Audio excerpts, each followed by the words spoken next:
પાલનપુરના રહીશોએ અયોધ્યાથી આવેલા અક્ષતના વધામણા કર્યા હતા। સોસાયટીઓમાંથી ગાયત્રી મંદિર સુધી કળશ યાત્રા યોજાઈ હતી।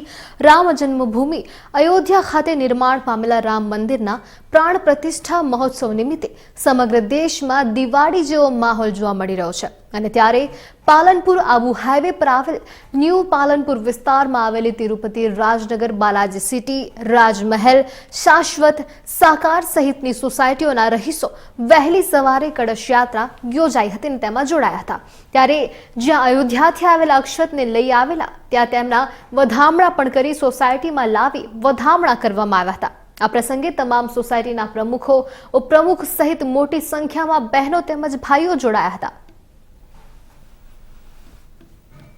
जय जय श्री राम, जय जय श्री राम, जय जय श्री राम। जय जय श्री राम। આજે અયોધ્યાથી આવેલા કળશની ગાયત્રી મંદિરમાં બાલાજી સિટી રાજમહેલ અને વેલેસે વિનાના પરિવારના ભાઈ બહેનો ત્યાં જઈને પૂજન કર્યું।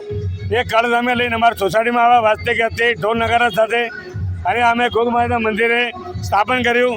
હવે અમે 10 દિવસ સુધી એની પૂજા કરશું અને 10 દિવસ પછી 21 તારીખે 22 તારીખે અમે અહીંથી સરસ શોભાયાત્રા કાઢી અને આગામી અમે સરસ મજા આરતી અને મોટું આયોજન કરવાનું છીએ।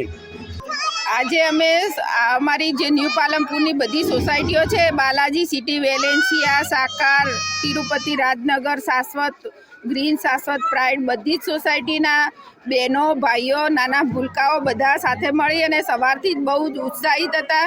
સવારે બધા તૈયાર થઈ અને વાતે ગાતે અમે અક્ષત જે અયોધ્યાથી શ્રી રામ જન્મભૂમિમાં જે પ્રતિષ્ઠા થવાની છે ત્યાંથી જે અક્ષત આવ્યા હતા તેની વધામણા કર્યા હતા અને પછી તે અક્ષત લઈ અને અમે અમારા સોસાયટીમાં પણ આવ્યા અને સોસાયટીમાં પણ તેના વધામણા કર્યા અને બાળકોને બધા બહુ જ ઉત્સાહિત છીએ। શ્રી રામ જન્મભૂમિના જે પ્રાણ પ્રતિષ્ઠા છે એના પ્રસંગે આખો અમારી ન્યૂ પાલનપુર પરિવાર બહુ જ આનંદના હિલોળે ચડ્યો છે।